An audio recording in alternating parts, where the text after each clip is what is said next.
Ini kisah tentang aku dan temanku. Temanku ini punya kemampuan melihat gaib dan berkomunikasi dengan entitas yang ada di dalamnya. Padahal dia bukan indigo, karena dia tidak bisa melihat makhluk gaib dengan matanya.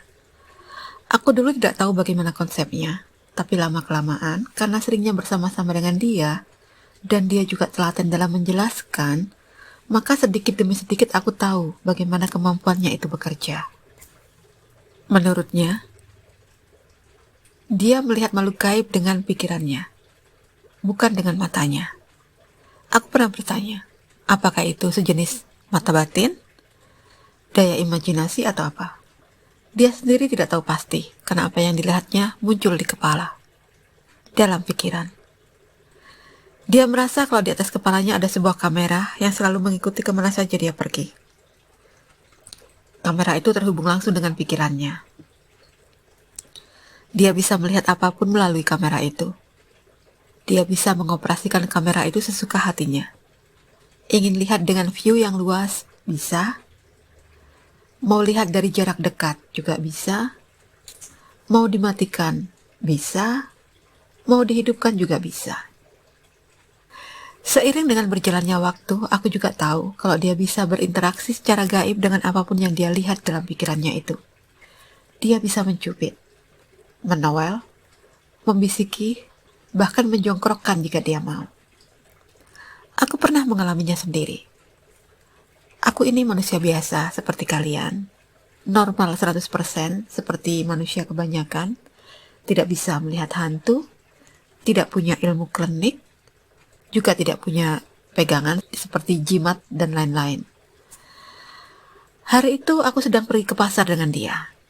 Kami sudah berada dalam mobil ketika aku ingat kalau ada barang belanjaan yang tertinggal. Aku pun pergi untuk mengambilnya. Temanku itu menunggu di mobil. Saat sedang berdiri di pinggir jalan hendak menyeberang, tiba-tiba aku merasa seperti ditarik ke belakang. Aku mundur seketika. Sedetik kemudian, sebuah roda besar meluncur deras di depanku. Lewat tepat di mana seharusnya aku berdiri. Kalau aku tidak mundur ke belakang, aku pasti sudah terhantam roda itu. Dan tidak bisa dibayangkan apa yang terjadi padaku. Aku masih shock ketika aku dengar suara teriakan histeris dari banyak orang. Lalu terbentuk kerumunan. Aku tidak tahu apa yang sesungguhnya terjadi. Tapi dari beberapa orang yang lalu lalang, ku dengar kalau terjadi kecelakaan tragis. Menimpa seorang ibu. Kepalanya terhantam ban busuk, lehernya patah ke belakang. Dan sepertinya meninggal seketika. Ketika kembali ke mobil, kulihat wajah temanku pucat seperti kapas. Ada raut penyesalan yang dalam. Dia menyalahkan dirinya sendiri karena kecelakaan tragis itu. Seandainya dia tidak menarikku, tapi menghentikan ban itu, mungkin kejadiannya berbeda. Mungkin. Tapi sesuatu yang diawali dengan kata mungkin tidak pernah meyakinkan. Tapi kan semua terjadi secara mendadak. Dia tak punya kesempatan untuk berpikir. Begitu dia melihat ada ban meluncur ke arahku, refleks saja dia menarikku ke belakang. Dia tidak memikirkan akibat dari perbuatannya itu. Penyesalannya adalah penyesalanku juga.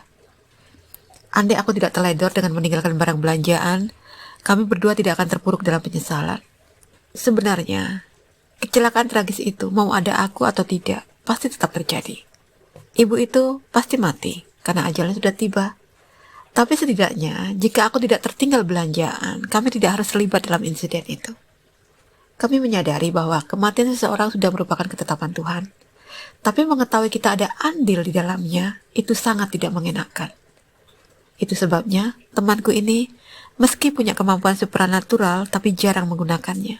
Karena menurutnya, setiap kali dia ikut campur dalam suatu urusan, pasti ada yang jadi korban.